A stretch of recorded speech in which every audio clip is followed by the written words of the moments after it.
Hold up. Hello, everyone. Welcome to this episode of Cerberus at the Improv. I'm your co-host, Peyman Askari. As you can tell, I'm in full campaign mode. I'm joined by my co-host, Mr. Timothy Knight. Tim, how are you doing? We're good. We are in full campaign mode. Glad to hear that. Yeah. Mr. Milosh, how are you doing? I'm doing fine. I hope it's not the campaign of the last chance. Because if it does, we'll have to really put our elbows up. Getting your elbows up makes it easier to put your head into the ground, but it requires your ass to be almost. The Trudeau maneuver. Ostriches again. Ostrich. Ostriches, they come back. Yeah. The ostrich is playing for Team Canada. So I'm going to make just an announcement at the top of this show. We're doing, for the next four weeks leading up to the election, we're going to do things a little bit differently because I'm running as a candidate. My two co-hosts are sort of going to bounce ideas off of me. They're going to ask me about policies. We pick 3 every week. The ones this week, Mr. Knight will announce shortly. I wanted to say one thing. Here at Cerberus at the Improv, the 3 of us, we work very hard to make sure that the information that we give is objective. Yes, Timothy and myself, we're involved with the PPC, but that we don't let that cloud our judgment. And I ask that my co-hosts don't let it cloud their judgment today, which I trust they will do. I'm gonna hand it over to you, Tim, and you're gonna run things from now on. So the format is we're going to use 3 policies or subjects of interest to the residents of Peyman's particular district. So we will talk in those terms. Andre and I will then expand on it and look at it on a regional, provincial, and national scalability of those particular issues. And then in light of the People's Party of Canada policies and its platform. So that is going to be our general approach. So 3 policies each show, possibly a 4th one, depending on what kind of room we have left. And then we're going to do that 4 weeks in a row. So if you want to see how the People's Party of Canada policies are actually going to impact your life when you go out and you vote and you get a purple member of parliament to represent you, this is what they're going to do for Canada. This is what they're going to do for your district. And go. What's the question? Off to you, Andre. Well, the first topic we wanted to cover was healthcare. I think the 3 topics were healthcare, education, and economy, what Peyman suggests yesterday. And we all know that healthcare is in very bad condition in Canada in general. And I would say in Vancouver or in BC, you have the fentanyl crisis that touched all the rest of Canada. But Peyman, how do you perceive the healthcare system in Canada, especially now with what we're seeing? MAID, they call it medical aid in dying, aid medical, or the general healthcare in Canada. How do you perceive it today compared to what you maybe experienced 20 years ago? Well, Andre, that's a great question. I'd like to thank you for asking it. I kid. When I talk to voters, it's funny. Like I like listening to them and just hearing what they have to say, and then from that I get a better sense of what the problems are, rather than me telling them, this is how healthcare is broken. So, for example, if I talk to a mother and the mother says that she's gone to the hospital, she was there for 5 hours with her kid, maybe she stayed, maybe she left, like that's a pain point, and no amount of sloganeering can make that disappear. I talked to another friend of mine. Again, she's a mother. She says that she has to take time off of work, fly down to the US. She has vertigo, and she's got to seek treatment there and then fly back. So now you're missing out on productivity at work. You're missing out on the tax dollars that you would have paid the Canadian doctors. And it's just a bit of a nuisance for her. She's got to coordinate with her husband to take care of the kids. So for me, yes, I'm interested in the core mechanics of what's broken with our healthcare, which we can go into, but I think it's the health cartel. But ultimately, when I'm messaging to the voters, I do that Ronald Reagan approach where I tell them an anecdote and I say, this is why it's broken. When you do door knocking and you meet your constituents, are they aware? They must be aware of what is happening. Everybody sees it now. Do you have a lot of anecdotes or something that are? Yeah, the problem I have with, like, I do door knocking, and the door knocking, you go around, you introduce yourself, you ask them if you have any questions, but it's very difficult to cross that line. So yesterday I talked to someone while door knocking. She was talking about essentially biblical issues, like, the end of times and how it's prophesized in Israel and Palestine. But that's like the exception. The majority of them, they don't really have much questions. There's not much conversation. Where I really get my feedback is where people let their guard down, is when you're in a casual setting, like a dinner party, maybe at a function or something. And it works really well with women. This is why most of my polling is on women. You ask them a question and you just listen for 45 minutes. When do you do political meeting? Do you do speech about, if you talk about for example, the topics or the policies of the PPC? You express you describe the policy? Do you explain them? Yes, and again, if I have a meet and greet, I have a lot more latitude. The people are there specifically to listen, and I can go through the policy platforms, and I only have between 20 and 30 seconds on each platform, but in total they give me 15 minutes of their time. When I'm talking to, again, door knocking and to the voters, you have far less time, and they ask me, what is the People's Party? And I stress the word responsibility. Yes, I want responsible government, but we need a responsible citizenry, like myself, that steps up and runs for office. Good. And on the point of healthcare specific, how do you find current government's policies toward managing healthcare affecting the residents of West Vancouver? West Vancouver is a very affluent neighborhood. So when you have affluence, certain things take time to impact you. I'm talking about the fentanyl crisis, which also falls under healthcare. But other things have started to impact them. I mentioned the woman with vertigo, another woman that went to the hospital. We had to wait for 5 hours. I spoke with another gentleman. His story was really, it was really telling, because he's the kind of person that ends up within the People's Party. He's been in Canada for 20 years, an immigrant. He said he's paid his taxes, never gone to see a doctor, like for the sniffles or anything. Blew out his knee, and they said, why don't you take some cortisone, and we'll do like an X-ray or an MRI in 8 months, 9 months. And he goes, I could be dead in 9 months. I'm not going to wait for that. And this is the thing. Like, I think government doesn't understand that at the end of the day, they are accountable to us, not the other way around.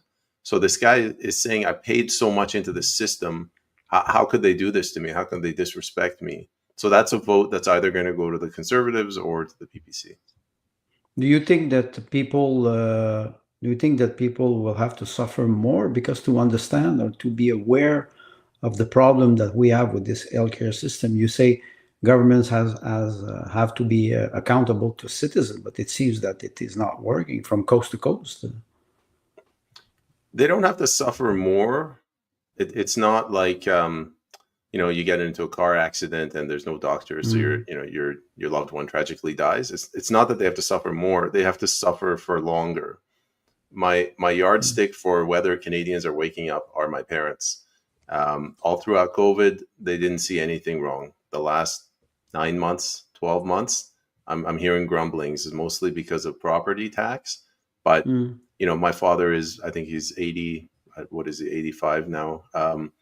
It's getting harder and harder for him to operate like in this world. So if he wants to get a doctor, I have to get that doctor for him. There's no secretary. It has to be done online. That's a pain point that irritates him, that pushes him away from the Liberals, first to the Conservatives and then to the People's Party. Same thing with my mother. Like, she has to see specialists. She can't. So it's not, it doesn't have to be more severe, but it's cumulative is what I'm saying. Mm-hmm. Yeah, it's a long-term burden. I understand. So how does the People's Party of Canada plan on actually righting the ship of healthcare in Canada?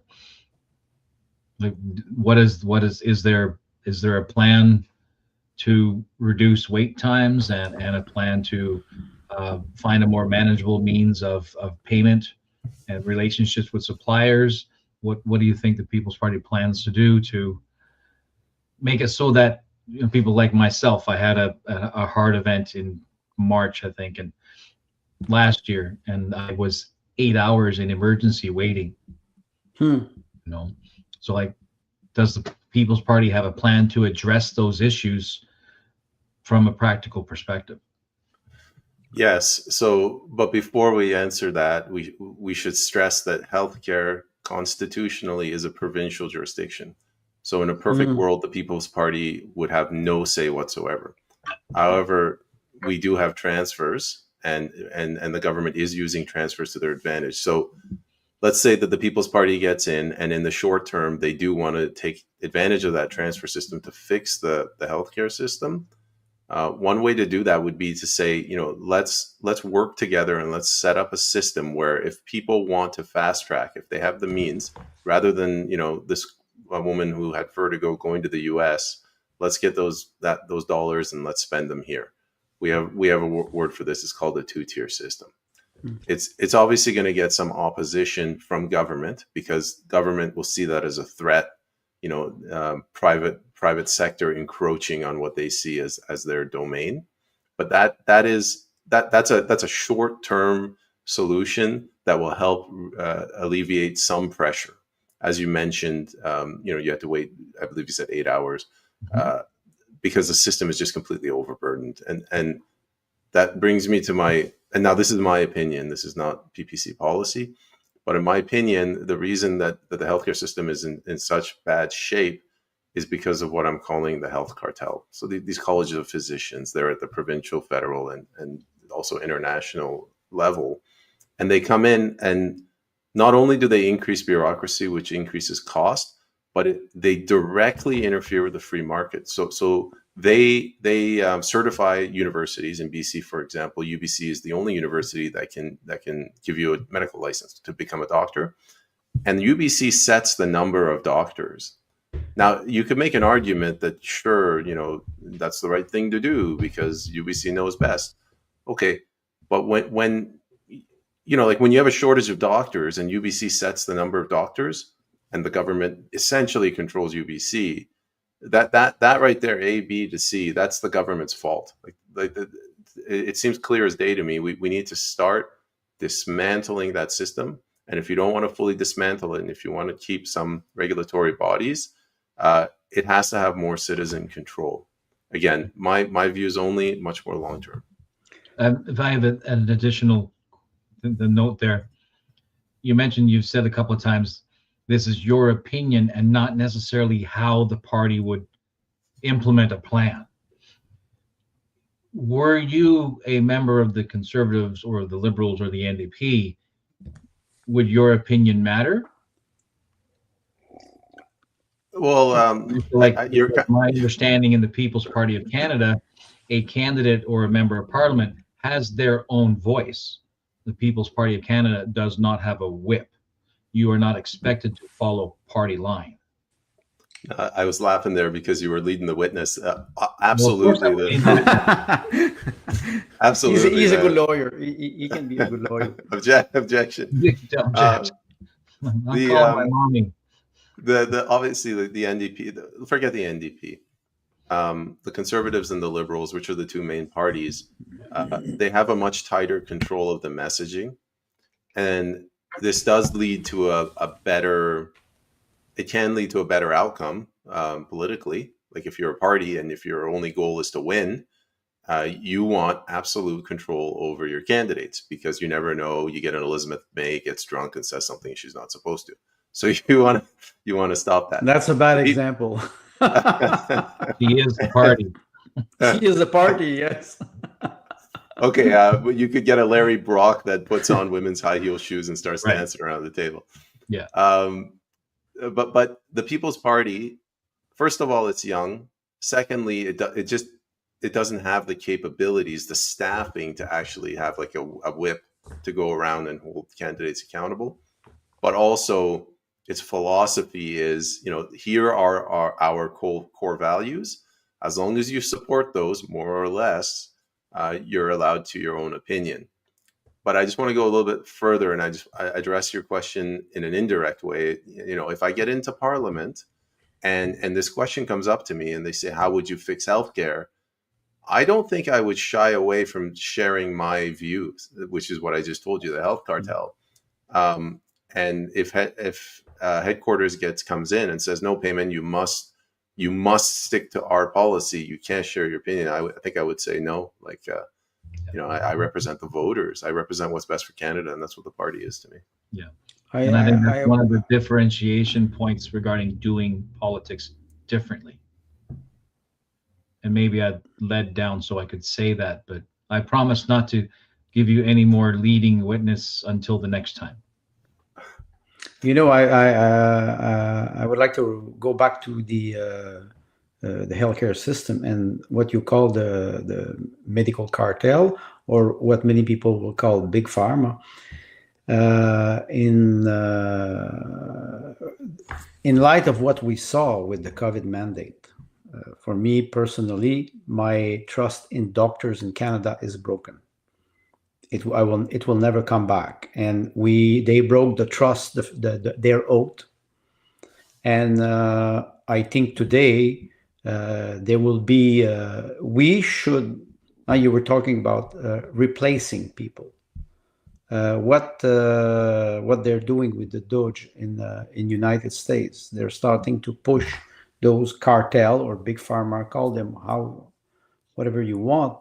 Do you think that it will be possible in Canada to regain trust with the people who are still in power? As those doctors, they betrayed Canadians, and it is starting to come out now more and more every day. How the People's Party could rebuild this trust? Is there a process for I'm an ordinary citizen. I don't trust Medicare anymore in Canada. Period. It's finished. I don't even go to my wife is in Russia now to have treatment because she cannot have it here. Like Tim said, 8 hours, Tim, after a heart attack. You're lucky. In Canada, in Quebec, it is 25 hours. Yeah. One man was sent back after he had a heart attack, after waiting for 14 hours. He's 44 years old. Yeah. And he died when he came back in his house. Right. How can we don't have any public inquiry? So what would be the strategy for a political party to deconstruct or dismantle this type of cartel? So is it possible? That raises an interesting question. A previous candidate of ours here in Chilliwack Hope, Rob Bogunovich, had an interesting question in 2021, which went unanswered by the opposition. He said, where's your risk assessment for the COVID mandates? Yes. Where's your risk assessment for the COVID mandates? And there never was one. There never was one. Never was one. One of the things that the People's Party Canada can do when we have members of Parliament sitting in the House of Commons is say, we want a risk assessment. We want an investigation into financial mismanagement, et cetera, in Health Canada, in the ministry. Right, so you can push for these investigations that will reveal untoward relationships and lost opportunities where regular citizens suffered. Let's break that your two questions. Let's break it up into two parts. One is, restoring trust, and the COVID thing. We'll push that to the end, but replacing the people, the Doge thing. It goes back to money. So when I say my father has grumblings now about property tax, it's not just that the property taxes have gone up and he can't pay it, but like he has to go out of the country to get healthcare, And it costs. And It costs. yeah, yeah, but like he's got to do that, and he's got to pay for healthcare here. Right. I had a buddy that he and I grew up together, and he's down in the Bahamas now. And I asked him, "Why did you leave?" He goes, "Well, there's really only two benefits to live in Canada. One is healthcare, and I'm healthy. The other one is education. I don't have kids." So now, with that one is he's healthy, but with the elderly, they can't get that healthcare. They can, and they cannot get out because it's costly to take the Yes. plane and to go in another country and to have medical treatment. Mind you, I said this earlier. West Vancouver is an affluent neighborhood. The majority of Canadians, they're dirt poor. They can't afford this. And this goes. I'm skipping ahead here, but this goes back to this whole Canadians jumping ship, and it's causing a rift. That you have the ones that have a business and they can transfer that business to U.S., Mexico, Europe, and you have the ones that have nothing and they're stuck here, and they're looking at the ones that are leaving, and they consider them as treasonous traitors. Right. But to go back to what your argument about Doge, like, can it happen here? The thing about Canada, I find that we are far behind the US. Like, the US have been struggling for multiple presidential administrations. I don't know how far you want to take it back, but let's say Reagan, maybe Ron Paul. No, Reagan is a good 1984, something like that. Yeah, so you had the Reagan Revolution, and the United States has a lot of these, what I don't know what you want to call them, freedom groups. Like, they have so many groups in like Arkansas and Utah that are against the United Nations, and they're educating people on Agenda 21. We're just starting to get that culture here. So that has to predate before you go in and you dismantle the state. Thankfully, or regrettably, because of the financial issues, it's accelerating that. And that acceleration is causing these idiot leaders to do things that it's further accelerating, like a constitutional crisis that we're hurtling towards with an unelected prime minister, escalation of retaliatory tariffs in Alberta, possibly seceding. That's my answer to your first question. Do you want me to stop if you have follow-ups? Or No, go ahead. I have maybe think about, you were on the national inquiry. How do you call it? It was for COVID. It was for COVID mandate. Well, my thought is that an investigation into healthcare, period, like Health Canada, the ministry, right? Like, yes, but I was not referring to that. Right. That's what I'm interested in. I was not referring to that. I was referring to the fact that Peyman went to this national inquiry. It was for National COVID. Citizens Inquiry. Yes. Because I think that's if you cannot have accountability by Health Canada, you have to find it somewhere. Yeah. So the national inquiry is citizen inquiry is one way to do it. People are starting to they're fed up and they want to have accountability. So how that experience helped you in a way, I think. It did, and it ties into your second question, which is about COVID. And you, I think the three of us are completely in alignment that what happened the last 5 years with this, so-called declared pandemic, let's be nice, it was a travesty and it was a crime against humanity. The National Citizens Inquiry is an expression of people's, angst and anger at that. Anger, yes. But concern, anger, yes. Yeah, it's in its infancy, though. And unfortunately, when I go and I talk to voters, especially in large groups, there's never a question about this. It's never, how are we going to reconcile? How are we going to, hold these people accountable? It's, out of sight, out of mind kind of thing. And they want to put it behind them. So I think it's got to be something National Citizens Inquiry. It's going to take time. In the meanwhile, a lot of people are not going to see justice. We've already seen many people die without having seen justice. Yeah. This is just a sad reality of how things work. So it enlightens the problems that we see in the healthcare system and how a new form of government could help bring those issues, like you say, reconciliation cannot arrive without, I would say, prosecution or acknowledging the crime. Also, you have to acknowledge that if it is a crime, there's a criminal behind. I think you have to thread a needle. So on the one hand, you want to, like me as a candidate for the PPC, I want to stay true to the people that I know are victims. On the other hand, I don't want to pander to people just to get their votes. I would not want to go out there and be like, oh, these damn anti-vaxxers. Yeah, rah, rah, let's get rid of them. The way that I can do that is to the people who've been harmed by the vaccine, I tell them, I hear you. I know you and I both know what happened, but the other side will not listen. To the other side, I go and I tell them, the healthcare system is crumbling. This is because of big government. It's because of the cartel. And you kind of want to, you want to bring them together in the middle. So I'm not lying to them. We're ending up the same destination. I'm just, we're getting there for two different reasons. Bringing them in the middle, so it shows maybe that the People's Party is a centrist party in the center, not what they always want to paint the party far right.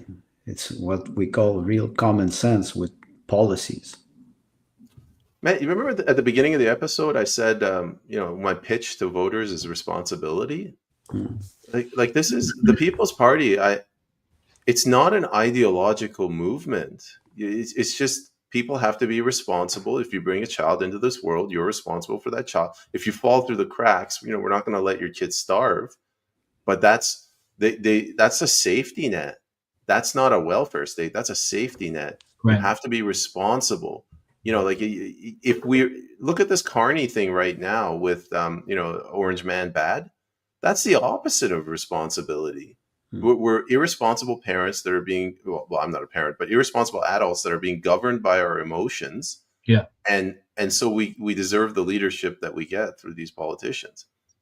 That is what the People's Party represents. When you did a lot of episode, and maybe the dedication that you have, not only to the People's Party, but to people within lay terms, you give the microphone to ordinary people who have a life experience to tell. So I think it's important being rational. The first part, maybe you wanted to talk about more. Tim, you have another question. Maybe you want to talk about rights of parents. I think you were concerned about that. Yeah, we can move into the next topic, which I completely forgot. Well, yesterday Peyman was referring to the natural rights of parents that were healthcare, in jeopardy. Healthcare, and then the third topic is economy, and I forgot the second. Education. One. Yeah. But why I say this is because education. We think about SOGI, sexual oriented gender equality. That's the word. Identity. Sorry. Or the fact that the Bill C4 conversion therapy and I think you were concerned about the natural rights of parents, and it is bound with education. Huh? Today we see that all those program, what we call progressive program, are in everywhere. Kindergarten, primary school, secondary school, college, universities. And how do you think it is possible to reverse the tide? Is it possible today? I think there was a fight back with the 1 million walk for children 3 years ago, and that continues. But it's like it's fading a little bit. Like you mentioned, people are forgetting easily. How do you perceive this natural rights of parents? Trying to think where to start. I have I got this advisor, and we always bounce ideas off of each other. And he has an interesting theory that the breakup of the family unit is it's not one of our foundational issues. It's the debt, and which started in the 70s. But going off the gold standard goes after that. That's what facilitated the breakup of the family unit. Now, I don't know if I fully agree with that. I still think feminism had a hand to play. I can appreciate that, because you look at a lot of studies that have been coming out suggesting that the pill and no-fault divorce have aggravated the structure of the nuclear family. Pardon me. So when women enter into the workforce and the education pool, because they now have this freedom, right, that has been given to them, the economics and the workforce of an entire nation will change. It will change. So I think that debt or inflation or right. What's an example? The moment a seller realizes that a potential consumer has Consumer. excess disposable income, he will go into that market to get it. That's a natural human response. So, and being relatively uneducated on matters of economy in the 50s and 60s and 70s, a lot of young people fell into that behavior because it was sold under a bourgeois paintbrush and people accepted it. So your advisor is suggesting that there is indeed an economic element in the dissolution of the modern family structure. I agree with. It's a piece of it, but I do agree. Yes, you're right, Tim. It's a piece of it. It is one symptom, because maybe we will talk about it later with the economy. So do you think that the nuclear, what we call the nuclear family, is in danger today, especially with transgenderism and this?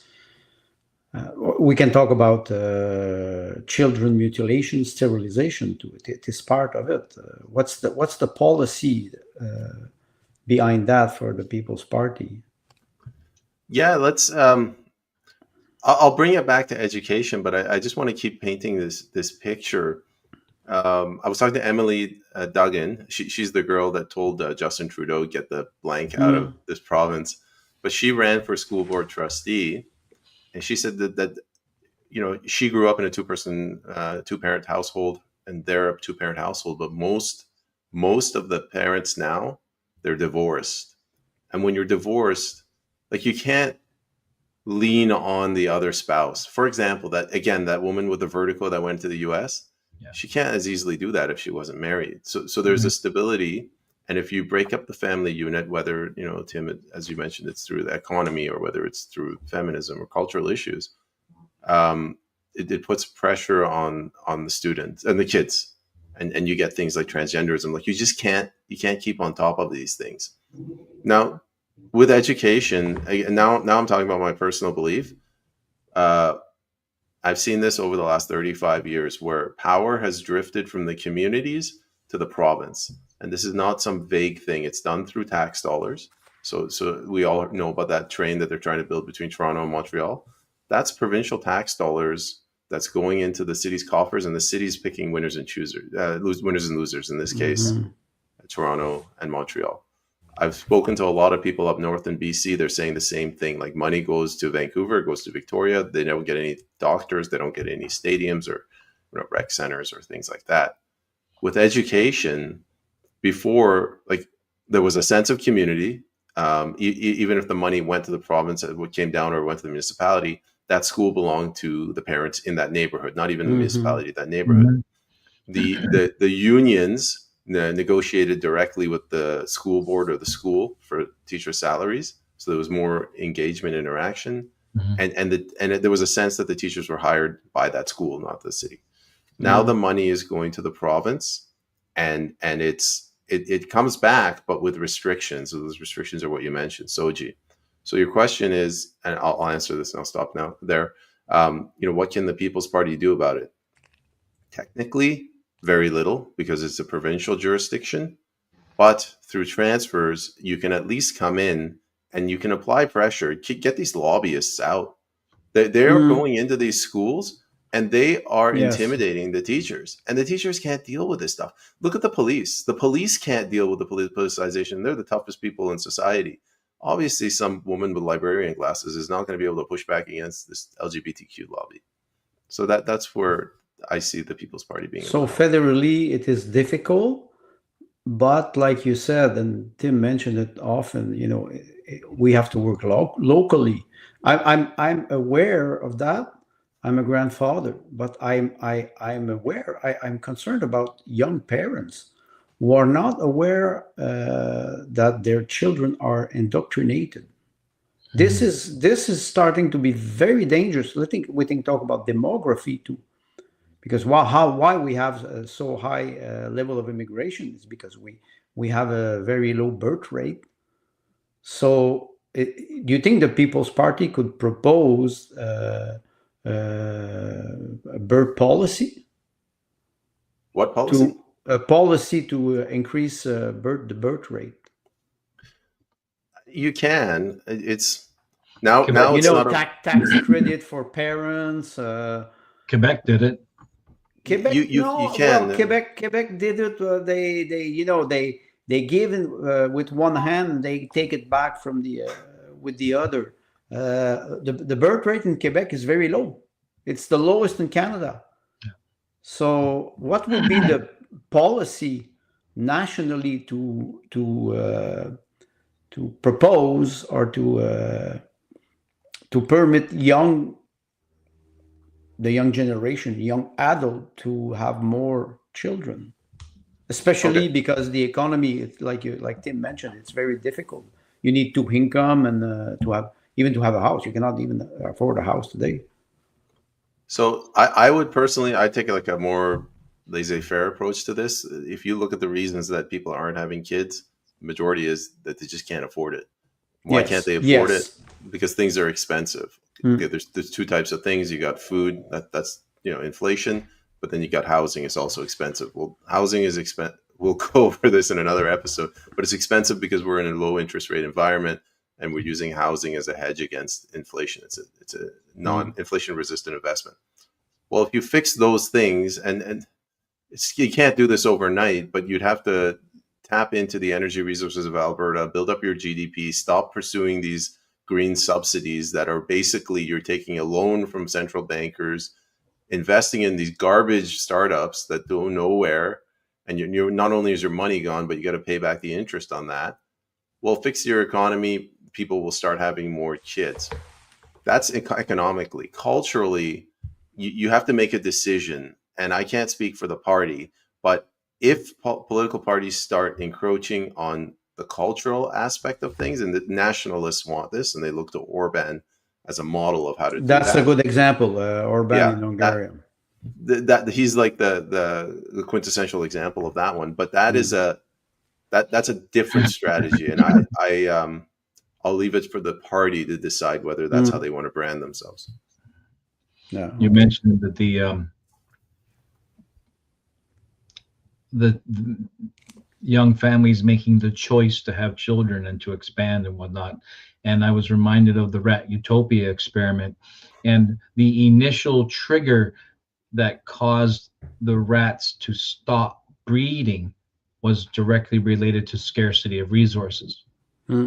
It was not so much about them being too many of them in a close space, so they were fighting and whatnot. That came later. Right, that came later, but initially it had to do with scarcity. And with humans, we have other triggers that to which we respond in cultural and tribal and family behavior. But at a very base level, in the animal sense, when your food and water become limited, their bodies naturally turn away from procreation. Yes, that's it. That's a biological fact. Right. Yeah. But go ahead. Sorry. I was just going to say there's another thing too. When society says to people, you have to go get a career, get a house, get some money, and then get married, which is the trap I fell into. I didn't do very well at any of that, but what that tells you is like you're supposed to get married.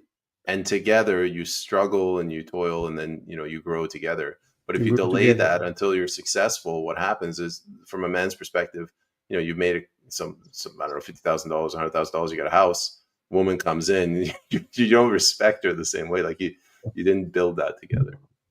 But that's interesting what you're mentioning, because 2017, the propaganda at the time was for young generation. Well, I will not have children because I have to save the planet. Then slowly, we saw arrive the transgenderism, which I call sterilization. But then slowly, because I think you're right, young generation naturally, when they meet, they fall in love, they want to create something together, they will have children. But if they don't have the income, the money, I would not even talk about money, stability. Yes. The stability of the family is Yes. essential to a society. You destroy the family, you destroy the society. Even rats build a nest. Yes, and maybe like you mentioned, Peyman, the economical or the financial element is important, very important, even if it doesn't show a lot. Yeah, and I don't know if I answered that question. What can the People's Party do? Again, tackle the economic aspect. And you mentioned the family unit. The three of us have talked about this. So, the sovereign unit of life is the individual. The most indivisible unit of society is the family. But the community is sort of an extension of that. Think of the family as like, I don't know, a small business or like a booth in a bazaar. Like you got a family unit. You talk to other family. That's exactly right. You go back 200 years, and fathers were apprenticing their sons. There you go. Right? And mothers were Exactly. sending daughters over to their auntie to learn a handicraft that, if it wasn't used directly in the home, it was used in trade. And this was common planet-wide. All cultures did it. Yes, that's the guild. Yeah. You mentioned all cultures have done this.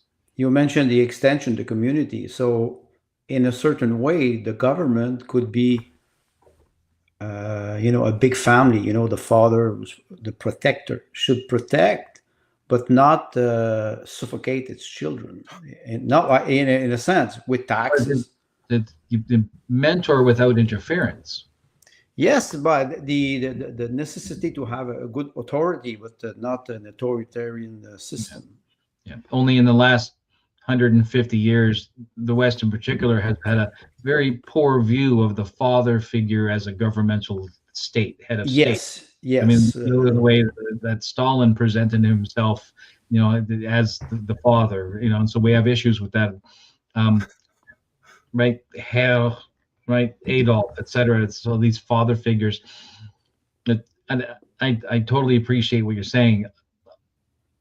If the People's Party can pull in the chaos enough to return jurisdiction to the appropriate agents and the appropriate levels of government, so they can manage their own affairs without the external influence of the UN and other, three-letter agencies that are not elected representatives, so that the province can control what the province has the authority and the knowledge to do, and that mom and dad can control their family with the knowledge and authority that they have to do, that school boards respect the sovereignty of the parent and they don't act like the parent, etc. And what I see in the People's Party is the tools and the policies that will do that. My vision for Canada, if you ask me for my 50-year vision, is you have the family, but you have the individual. You have a one-to-one relationship with God, and really that's it. You have the court system to adjudicate disputes. You can keep the lights on and you can pave the roads, but that's it. This globalism is the exact opposite of that. That you got this massive global, all these institutions that they're running around like gods. And we're serfs, we're slaves underneath that. But that's a very long-term solution. For now, in the short term, I'll settle for the People's Party going in, scaling back the power of the federal government and kicking the can to the provinces, because that's where a lot of our problems are. Half of our budget nationally is actually distributed across the provinces, and whatever's left to Ottawa probably is just transfers to the provinces anyway. But if you look at BC, where we are, like our NDP government, is all of these bad policies, education, health, insurance, businesses, all of this is coming through the provinces, and that's we're going to spend the rest of our lives tackling that one. Yeah, I have a question about, you talk about provincial government. The PPC, if the PPC wins, the People's Party wins some seats, and they are in the House of Commons.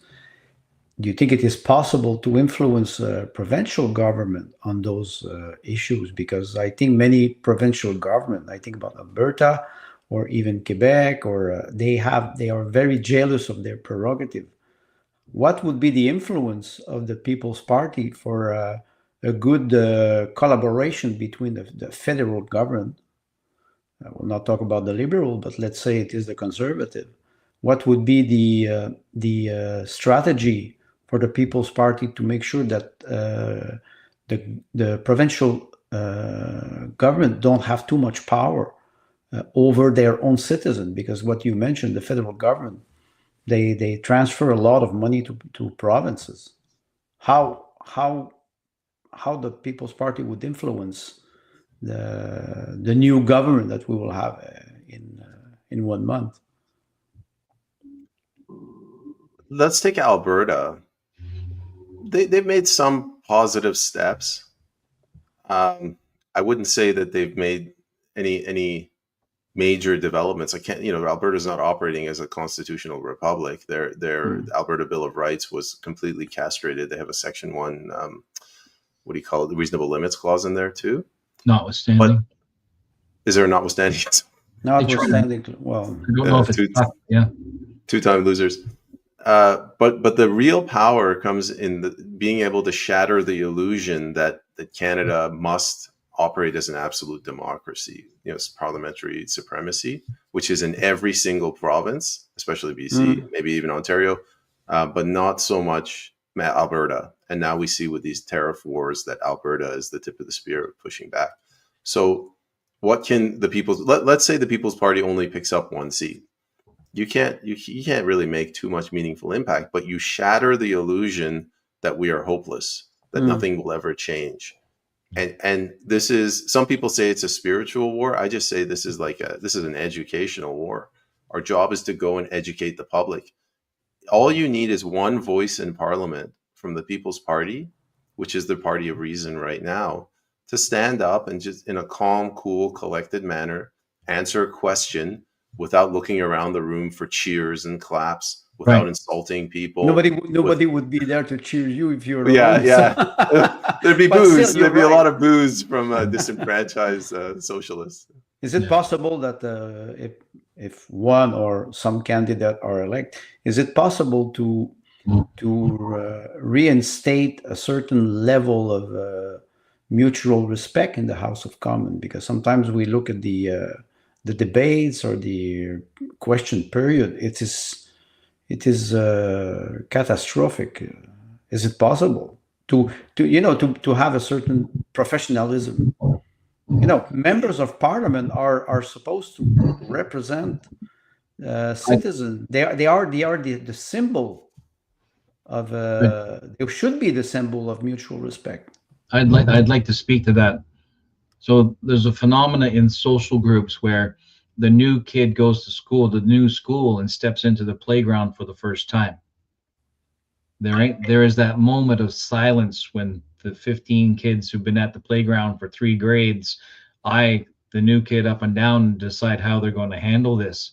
So then the first one to fire a shot depends on how the other responds, right? So in Parliament, it will indeed be the other 342 that fire the first shot. So the way the one People's Party of Canada member of Parliament responds to that moment will set the tone moving forward. So you mean that, for example, if Peyman would be elected, first of all, he would need an armor, purple armor, but it would mean that the dam is cracked. Yes, and they will know it. So they will try to attack it. But if with the spirit of statesmanship, right, responds effectively without resorting or failing or falling to the insults, on the fake accusations, and says, I'm here for my constituents, let's get on with business, and doesn't pander to the insults in the game, because if I can drag you to the lowest common denominator where I've been for the last 15 years, then you are no longer a threat. Right? But if you reset the bar to statesmanship, I either pick up my game or I am exposed. Me, I have a tricky question for you, Payment. April 3rd, 29th, or April 28th at 12 at night, you discovered that you're elected. What would be in the first month? Okay, you have to learn the process, and but what would be your priority goals toward your constituents in BC? Yeah, I've thought about this a lot, and it's not Because the possibility is there now. We're in election mode, so. Yeah, it is, and the way I look at it is, people ask me, they're like, "What's the first bill you're going to pass?" I look at it differently. It's not that we need to pass bills; we need to block bills that are being rammed through Parliament, and maybe we should repeal some bills. But in order to do that, like, I see two things that are necessary. One is a shadow. They call it a shadow cabinet. I have my advisors. I call it the people's shadow cabinet, right? Because we don't have millions of dollars to put these people on payroll. But that's one. The other one is, what's severely lacking is information getting from high up to the people. The Parliament has been completely insulated. So yes, you can see the debates that are going on, but the debates are a clown show. So presumably the decisions are made somewhere else. I don't understand why no one's done this yet. Like, I am a voice of the people. We have technology. It's not that hard for me to come out. You just, you can give feedback. You can jump on a Zoom call. You can get feedback from your voters. That's the one thing that excites me, just being able to be an emissary of the people in the Parliament and then give them feedback. You already do it within lay terms. Yes. And if you're in the House, would you name the name if you have them? Oh man, if I had the names, I'd name them instantly. That's probably the first thing I'd do. I'd end up in jail, and then I'd be like, worth it. No, you will not, because you're protected. You have a representative immunity. So Orange Man Bad would send Musk up to protect you. Well, it will be what? Purple Man Bad. Purple Man Bad. Red Man Good. That's it. It's finished. You mentioned the fact that there's a lot of bills that should be deleted or repealed. Thank you, Tim, for the. What would be the bills that you would be more concerned with at first? So I don't. So you worked on many. You worked. I did, but like, you work on many bills that we talked about a lot. So some of the names are merging together because we have a provincial 63 and I think a federal 36, and then prorogue. I don't know how many of them got dropped. There was one bill. I don't know if it's gone through, but they wanted to institutionalize the Bank of Canada's. I think it's S291. So it's a Stephen Harper senator. Right before she resigned, she just dropped this turd of a bill that said, like, what Pierre Trudeau did. Instead of giving interest-free loans, he went to the commercial banks. They want to institutionalize that. So I think that has to go. Bill C4. I mean, that has to go. That's a no-brainer. There was one that they snuck through the budget bill where natural health products were going to be what they're called. Harmonized. So that means that if you want to do an mRNA vaccine, it's the same amount of testing as a vitamin C pill, which is absurd. It's completely absurd. Yes. The three propaganda bills, Bill C11, 18, and I think 36, Online Harms Act. I don't know what the status of those are, but things like that.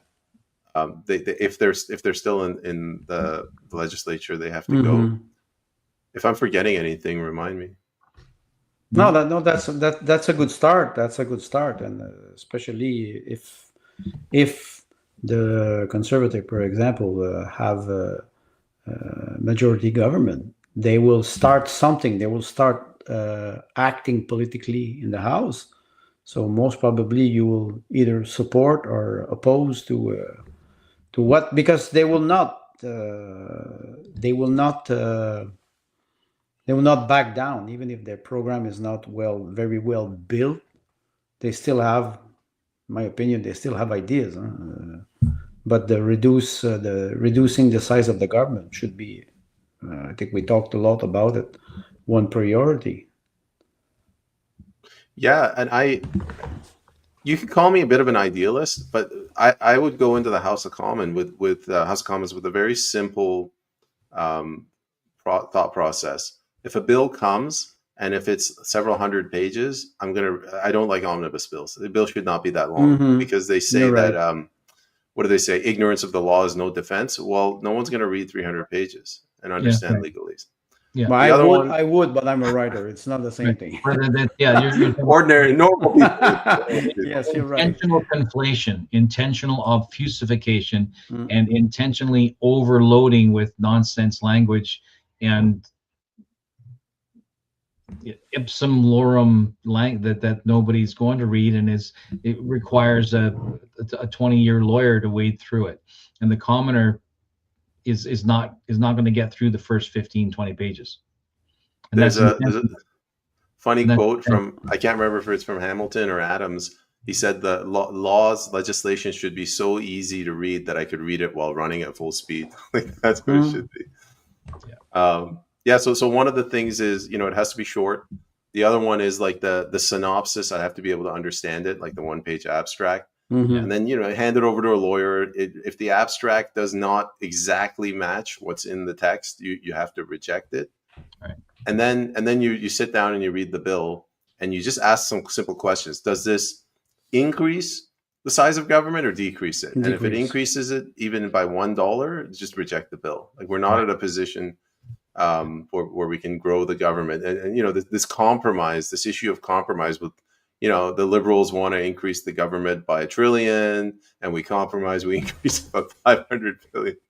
There was a post on X about I don't remember the organization that wanted to increase the demography of Canada to 100 million people at the 2100 horizon. And when we think about this, we think about, I want to refer to economy, the national debt and the provincial debt. If it is, how can we achieve this level of demography in 75 years without a good birth rate or massive immigration? And why I ask this question is toward economy. The national debt now is $1.3 trillion, and they are spending like there's no bottom line. How do you stop that? You're asking a logical question. The Century Initiative is the 100 million thing. You're asking a logical question to a marketing strategy. Century, 2100, 100 million. It just sounds cool, right? So they've handed over the government to a marketing agency. There's no logic behind it, because all of the people that work for these NGOs, like the Century Initiative, they're all green climate activists. They all believe that CO2 is a pollutant and we have to reduce the population. So it's just hollow virtual signaling. I agree with you, but they are in contradiction, because they want to reduce the population, but in Canada they want to increase it to 100 million, which is completely contradictory. Well, no, I get what you're saying, but that's not my problem, man. I'm not the ones that raised bad children. Your constituents in your writing, are they aware of what is happening now in Canada? Are they sensitive to it? Economically speaking, they see the housing crisis, but how do they react? Well, not only are they not aware, but when I tell them about the Century Initiative, they see that as a good thing. Canada's a big country. We're sparsely populated. That more is better. But personally, are they struggling economically or financially? Oh yeah, they're all struggling. There's hardly anyone that's they better don't off now. see it. They don't see it. It's like the frog in the boiling pan. You just warm them slowly. So we're putting aside the Century Initiative. If you want to use the frog analogy, So they realize they're boiling. They're like, oh man, this is super hot, but they don't know that they're in water. That's what's going on. Okay, so they're not aware of it. They're not aware. Locally, I mean, because you meet people now with door knocking, and so they're not aware of that. Are they aware of the national debt? No, and even if they were, 1.2 trillion is just an incomprehensible number. Yeah, they're aware of their personal debt. That goes back to mortgage, the high cost of rent, credit card debt. Are they aware of that? That's why I keep going back to, so yes, mortgage and property tax. Yes, that's why I refer to that. The reason I go to property tax and not mortgage, people kind of assume that it's their own fault because they entered into that on their own. But property tax, I met this guy, I picked up, in case RCMP's listening, I'll say I met a friend and we were driving up the Sea to Sky Highway, and he said that he bought a place in 2012 for 13 years ago. Okay. Yeah, it was for 80,000, and now it's 1.2 million. And incredible. It's insane. It's insane. It's insane. I don't know how he did that. And the property taxes went up.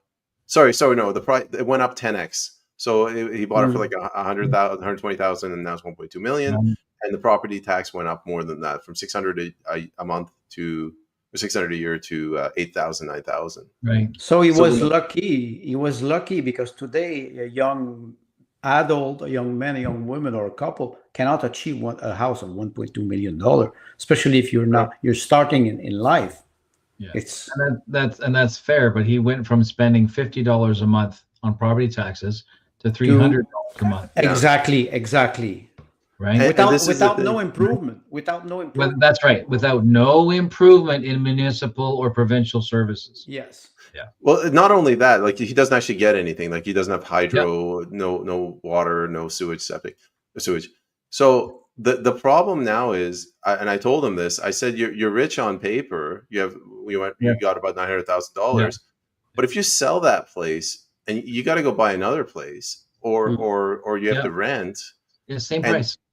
Same price, yeah, and actually less because you got a transfer tax now, and capital gains, transfer tax, all these things. Yes.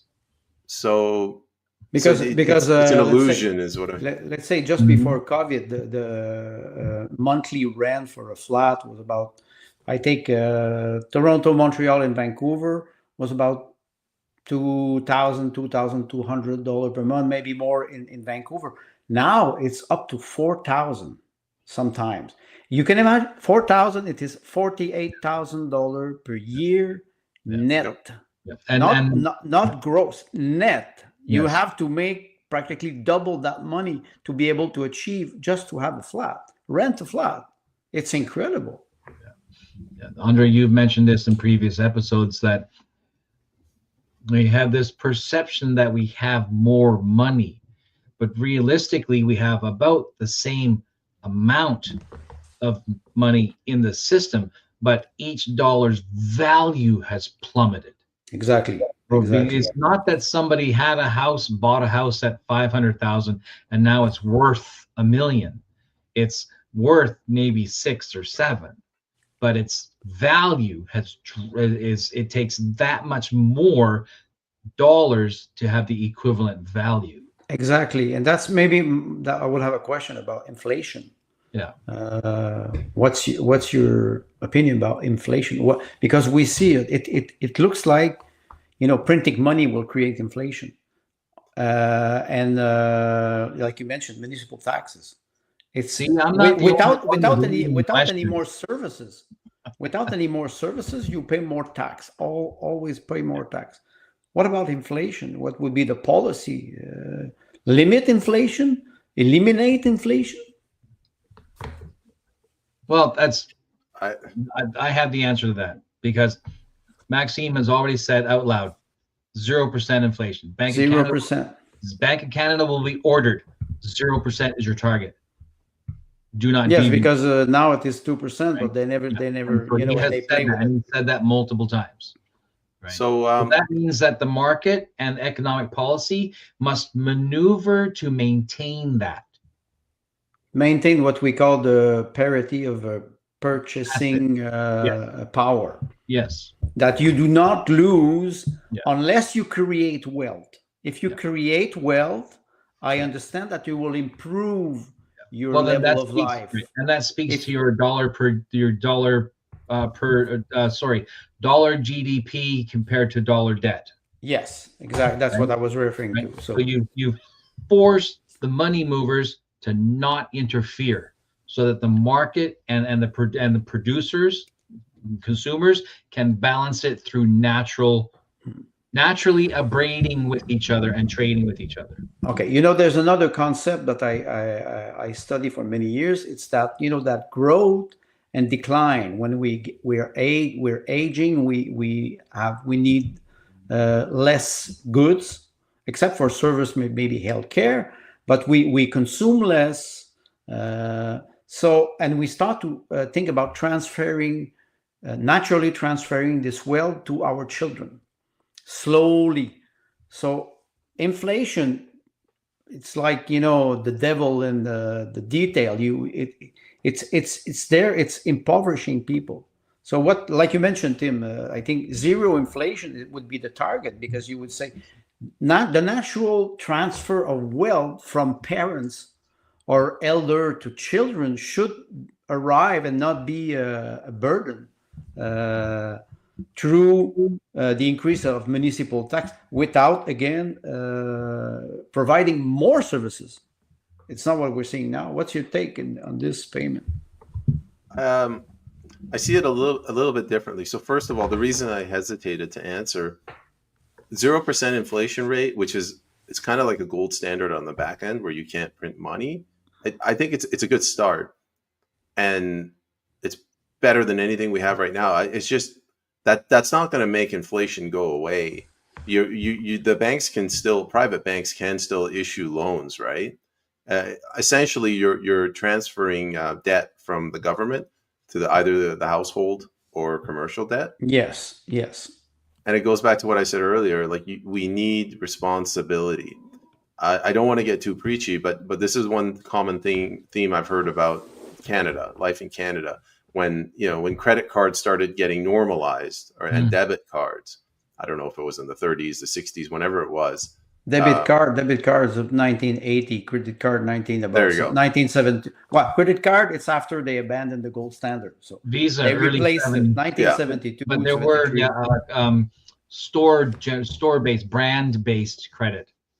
Yeah, but that's different. Visa, I hear stories Visa and MasterCard, they don't sell nothing. They just provide credit. That's the difference. What I mean is, like, I hear stories from Canadians who cite their grandparents. They're saying legitimately that this will be the decline of Canada, like the introduction of credit cards, and it's the erosion of responsibility. You also touched on like inheritance, like the purpose of life. I'm sorry, but it's a man and a woman, they get together, they have a kid. They try to be as happy as possible before they die, and then they give whatever their inheritance to the kids. Simple. It is. It's supposed to be simple. But then government gets involved, and I know they don't call it a death tax. I think it's a estate tax. But could you imagine, like, your parents die, and then now you got to go through all this tax? Yes, it is a state tax. Yeah. You pay tax on the heritage. Well, the solution is simple then, because central bank digital currency will just zero out when you die. That's one point. And because you're in a system where you're given X amount every month, and you'd better use it up, because it goes extinct, expires. It expires. Yes, so if you do not spend it expires. Exactly. So it's a more cutthroat way of what governments want anyways. They don't want you to save money. If you look at COVID, the people that survived are the ones that actually had some money. The people that had no money, savings, and they were dependent on their jobs, they had to get the jab. Look at Elon Musk. If he didn't have a couple $100 billion, well, that's an extreme example, but that just goes to show you when you have money, you can actually, you're in charge of your own destiny. Yes. But when you don't have money, you're a slave, basically. Yeah. Mhm. A friend of mine said we're sliding into a third world techno feudalistic dystopia. Yes. You're friends with Steve Bannon? I was referring to neo-feudalism, and Yeah, some the people techno are feudalism. some people are Xer, some people are Facebooker Yeah. towards social media. Me, I have a question for you. If you're elected, like I said, April 29, what topics you're most interested in working? Economy, finance, social program, healthcare. What are you? If What you would were be to your be a shadow top three cabinet member, priority? Pardon what me? would, right? If you were a shadow cabinet member, what would your dossier be? Yes, that's my question. Yeah. I never thought of that because of You the have to, because legislature. you have the Yeah. 30 days now. No, that's a good question. You have a lot. I guess, I mean, like, I wouldn't be interested. I wouldn't do the economy because you need some like bean counters in there just to do that. But healthcare, it doesn't really interest. They all interest me in the sense that I want to dismantle these things. Mhm. So for healthcare, like, I don't care about the lipid nanoparticle, the mRNA technology. I just care about get the hell out of my way. Like, this is anything to do with the political philosophy. That's what Okay. interests me. I'm sorry, your question caught me off guard. No, it's okay. It's okay. That's why I asked the question, because you will have to ask yourself this question, let's say April 29th, what would be the subject that would interest you most? Doge. Like you said, Doge. yes, that's what I Yeah. thought. That's what I thought. Uh, Doge, efficiency Because, of the government, because which means accountability too. if you win your seat, Maxime Bernier will definitely put you into a shadow cabinet position. Ministry of Transgender Sports. But there's a lot of topics to Those are all subjects to address. So I think it's important that you start thinking about them. What would be the things that we have natural interest. We have natural interest. You are a IT engineer and you studied programming. You're very skillful with many software. So that's a good way to start. When you talk about Doge, we talk about Service Canada, how it is dysfunctional. It is incredible, and the level of bureaucracy is monstrous. Internet You know of what? Things and Net 3.0 philosophy. Maybe put me in charge of the CRA. I mean, I'm not an accountant, but I know when accounts receivable is not doing their job right. Yes, that's because I think it is related to economy. As every time you will be able to improve the efficiency of the system or people, you will save money for Canadian. CBC, put me in charge of CBC. Oh. I'll that's fly in good. Donald Trump to fire everyone. Well, yeah. Well, if the Conservative wins, there will be no more CBC, so that would be something else. It'll be the CPC, the Canadian Propaganda Corporation. Oh. Okay, but the counter power or the opposition will be. What about social media? What about it? But what about social media toward, I would say, public or official mainstream media? Do you think that there's a future for social media in a government? I think about Rebel News, who now is starting to be taken a little bit more seriously because Justin Trudeau is gone, even if it is not. But what about alternative media? Do you think they can influence the government in the near future, or to keep them accountable? Yeah, but it goes back to shattering the illusion. Right now, we have state-controlled media, and let's be honest, we're talking about the elites that run the two political parties and the puppets that they put in place. And we're trying to find a way to get in. Independent media is one of those ways. Some like us are more independent, more responsible than others, and it really falls onto the citizenry. Like we have to keep fighting. So there is a role for social media, definitely.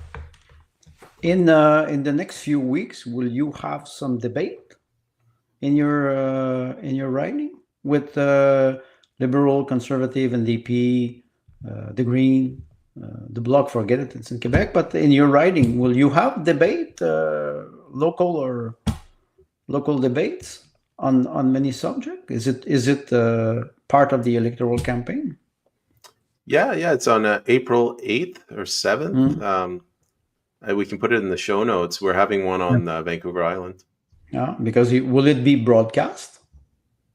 Do you know? I would imagine, yes, because with the cost of technology, everything's being recorded now. Yes. Why I ask this question, because when you're in contact with your opponent, if you're elected, the first day you arrive in the house, you start to see all the Liberals, the Conservative, the Green, the NDP, the Bloc, and maybe you go take a beer after with some of your political. No.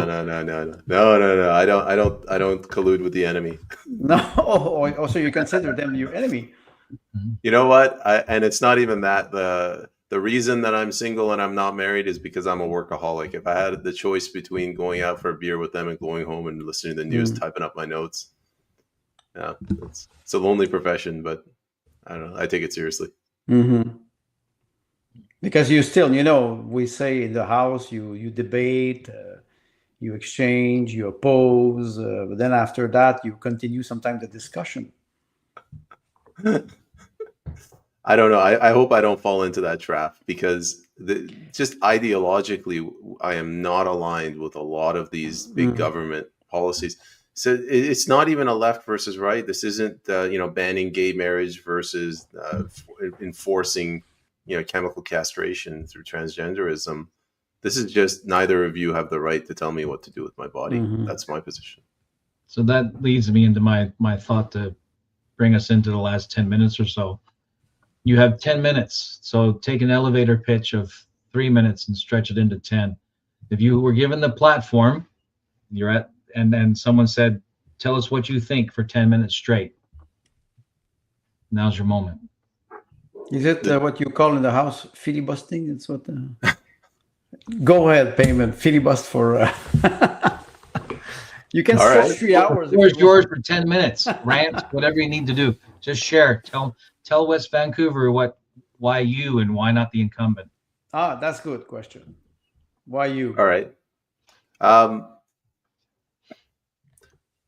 We're more of the People's Party is more of a long format discussion-based party. So our problems have been going on for a very long time, and they can't be solved with slogans.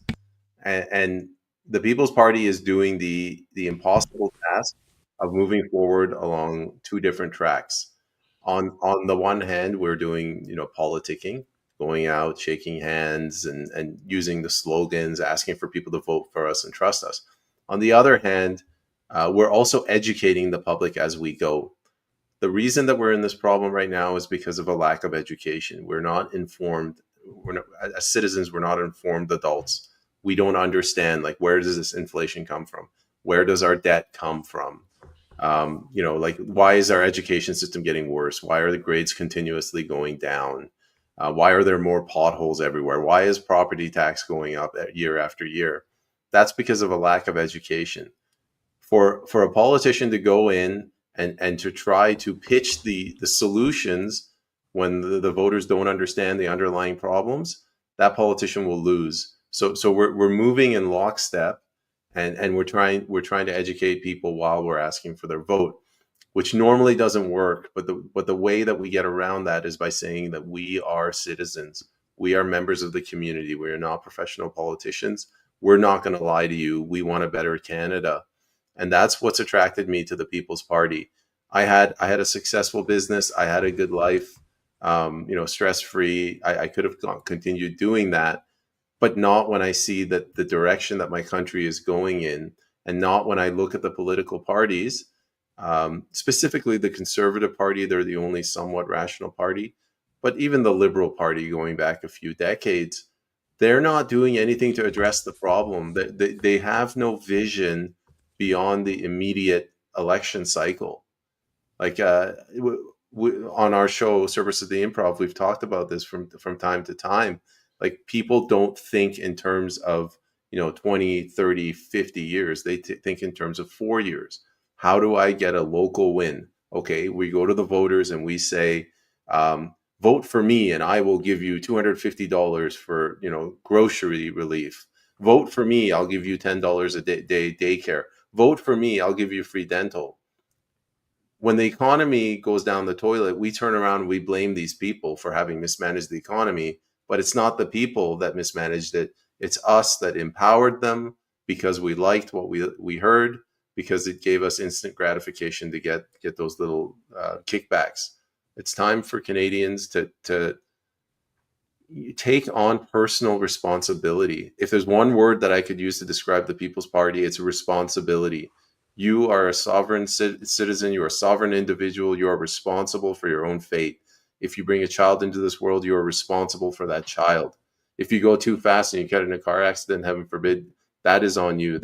We need to start being responsible, and we need to set an example for the youth by taking on the responsibility of educating ourselves, even if it means stepping away from Netflix. So I urge every member of my riding, my community, to consider putting their trust in me. Well, you refer to something that is important. Parents who bring a child in this world will have also to be responsible for his education. And in education, it is not a 4-year term. It is for life. It is 20, 25 years, because, children, they grow up, they go primary, secondary school, college, university, or whatever education they have. So it is a long-term commitment. I think you're right. Most politicians, they go on short term, but my feeling is that it could appeal to younger generation who will have children, and they will be worried about the type of education that their children will have in the next 3, 5, 10 years, 15 years. It is not a short-term commitment. So, Peyman, you're the candidate for West Vancouver, Sunshine Sky Country, right? The longest name. Actually, I think I saw a longer one in Yeah. South Quebec. It's about 17 words. But what are you going to do next in your campaign? Because there are still 4 weeks to go. So to sew up the first week, what is on your schedule? And if you had anything like 2 or 3 minutes to encourage the other 342 candidates, what would you share with them to encourage them?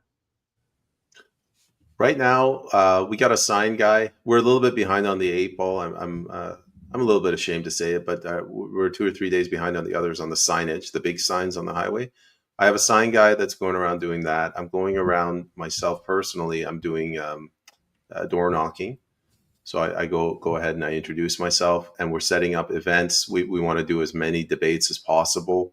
I need to get in front of not just as many doors, but I need as many opportunities to confront the candidates, because they are running under the establishment parties, and they can just use the brand as a crutch. The inertia of the system, yes. Yes. Whereas me, I have to actually work for it. So I have to go there and I have to confront them and I have to talk to them about these core issues and force their hand to actually talk in something other than slogans. Mm-hmm. That's basically my agenda for the next 4 weeks: door knocking and debates. Okay, go ahead. Sorry. Go ahead. I was going. Okay, fine. To the other candidates, I was going to say, this is something that nobody ever told me, and I learned along the way. Our greatest strength, in my opinion, is the fact that we're all good people. I'm not saying everybody for the Conservatives, NDP, Liberal, Greens are inherently bad people, but running for the People's Party, knowing that it's an uphill battle, it's a smaller party, you don't have the millions in funding, you really have to have passion. And every time I door knock, I do it with a smile. I treat them with respect, and it makes a difference. Like, be a good human being. try using positive language, love, care, compassion, like these things. People want a hopeful future. So when you talk to them, don't talk to them about the City of London, fractional reserve banking, the Rothschilds, the lizard people. Try to be positive, right? Like that's the most important thing. Be a good person. Do you think your strategy will change weekly? You think, or you will keep the same pace? Because we already saw we already saw the show that is going on now. So there's the national show, and there is the local show, the local commitment. Do you think it will change? You will continue like this with it's like Tim mentioned all the time. It's grassroots, means you walk on the lawn. Yes, you can have debate, but the main job, from what I see now, is door knocking, talking to people. I think that's real politics. It is, and my job is to spread the party. So door knocking, what you're doing is you're telling the people that you exist. That's the purpose. You go door knocking, they're like, "Oh, what's this? It's purple. I've never seen this." But then from there, you want to try to get to meet and greets, town halls. The people that come to the town halls, they're the big boys. They actually come with questions. At the door, people are hesitant. 99% of people don't want to do politics. And then the last step is the debates. The debates are really just show. I don't know what impact that has on the vote. Like if you figuratively just knock out your opponent, I don't know, does that have an effect, or is it already orally voting? Who knows? Different demographics will respond to different relationships. That's a good point. That's a good point. And young generation will react differently than elderly, or if you have people who arrive, we can talk about smartphone today. A lot of people will watch their smartphone after a speech that you will do for 3 minutes. You maybe will lose attention. Older elderly people, they will be maybe more focused but less engaged. I think Tim is interesting. The reaction of the audience will be different. Yeah. So you knock on a door, you're moving into a person's personal space. Yes, that's very important. So there is an immediate resistance and distrust. So you got like 10 seconds to break through that ice. To make a first impression. That's a first date.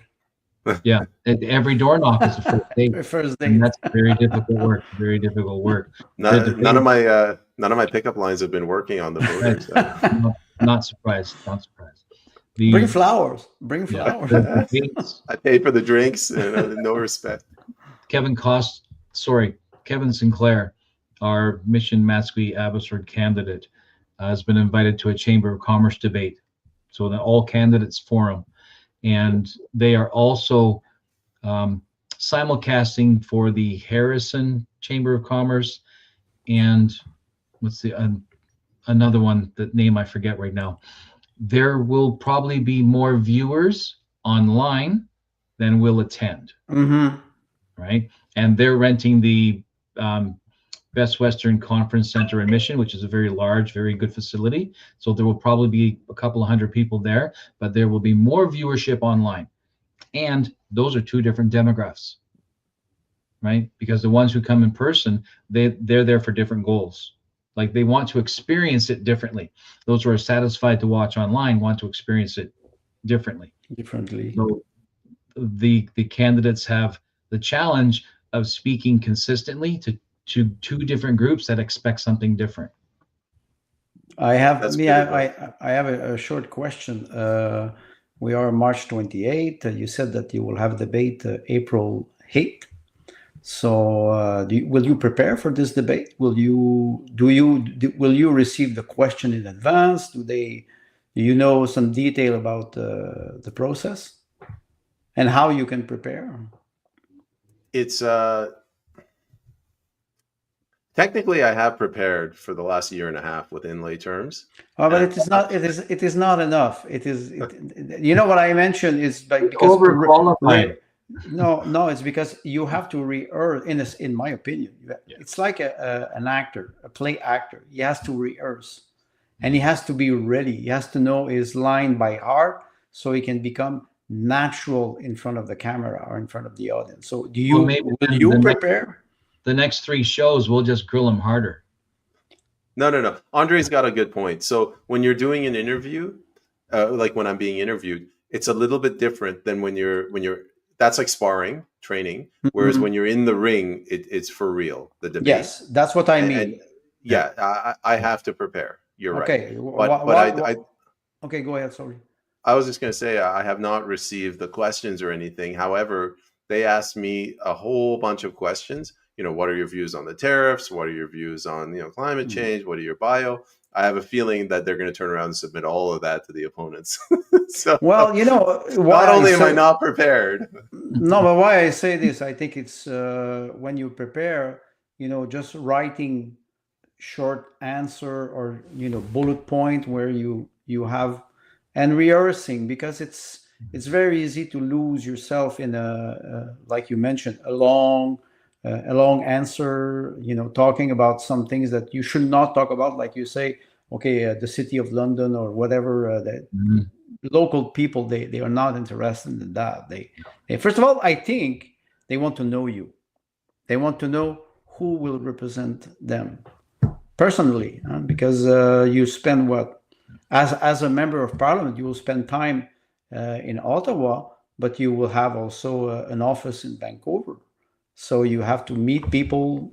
You understand what I mean? It's in my opinion, I think it's important to understand, like Tim mentioned, the type of audience you talk to.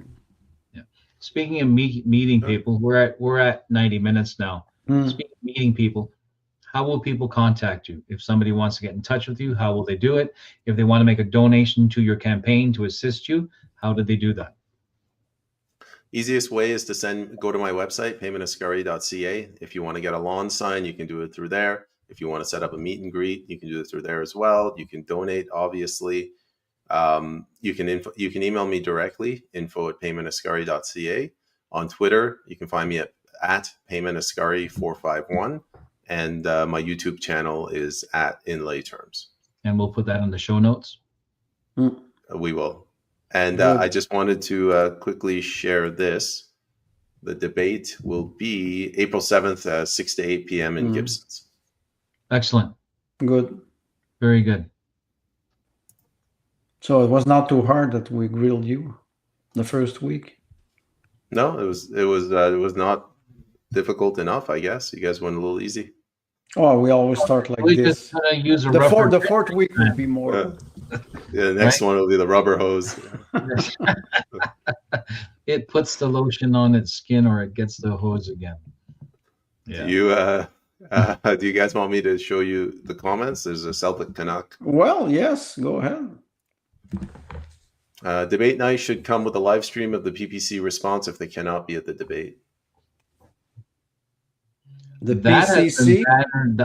I've heard that idea even back in 2021, and with the live stream. Yes, there is value in that, because in 2021 there were some communities that were actively trying to prevent PPC candidates from participating because they were refusing to be vaccinated, and they were designating public debate spaces as vaccinated only. That's where options like this had come. Yeah. So you don't know. Okay, rehearsal does matter. He's right. Agreed. Do you think that it will be live stream? I believe so. Okay. This day and age, I don't have it in front of me, but I can't imagine something not being live streamed. Right. Yeah. And finally, Celtic Canuck, that PPC voice of reason in there has to be clear. And I know you are, Peyman, level-headed, have the facts, but practice never hurts. Absolutely. Yeah. He's right. Yeah. I believe it's a she. I think I've talked to her. But in any case, I've been talking to my campaign manager, and I'm like, are there any debates in and around here? It could be on anything, zoology. Just put me in a debate. Right. That's probably the best practice. Well, exposure for a politician is important. Exposure meaning you meet people, you express your idea, you receive answer.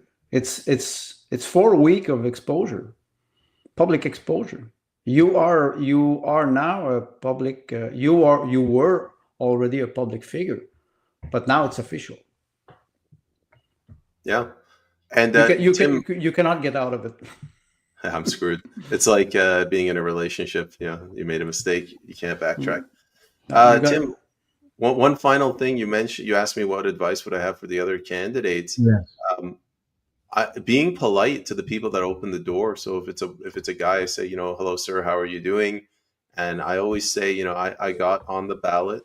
I've gotten on the ballot, and I'm going around and introducing myself.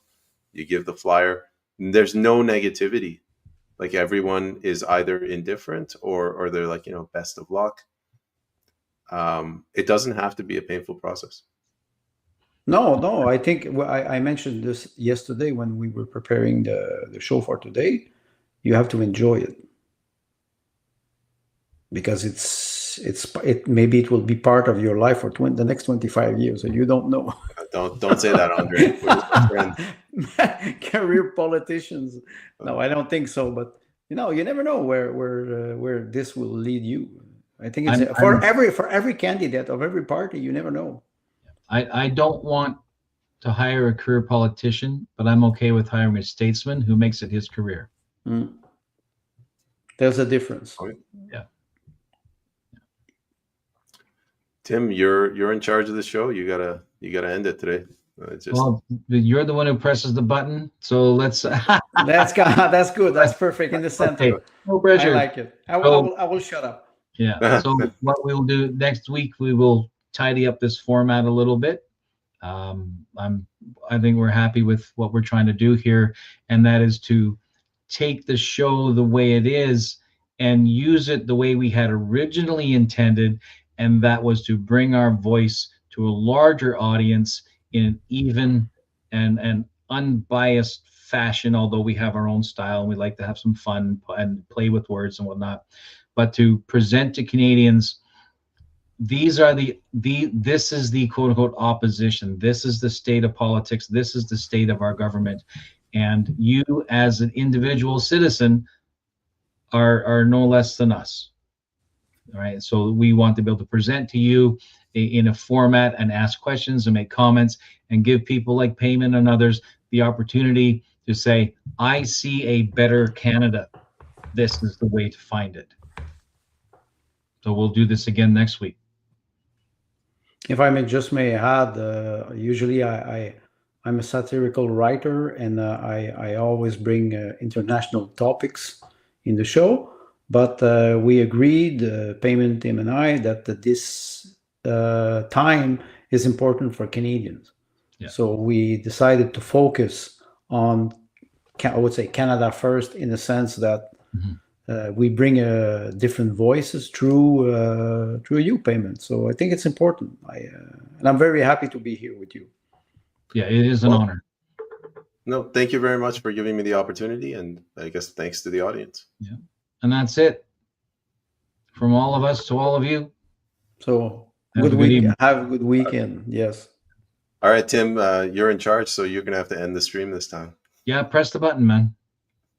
All right, take care. I don't have the power.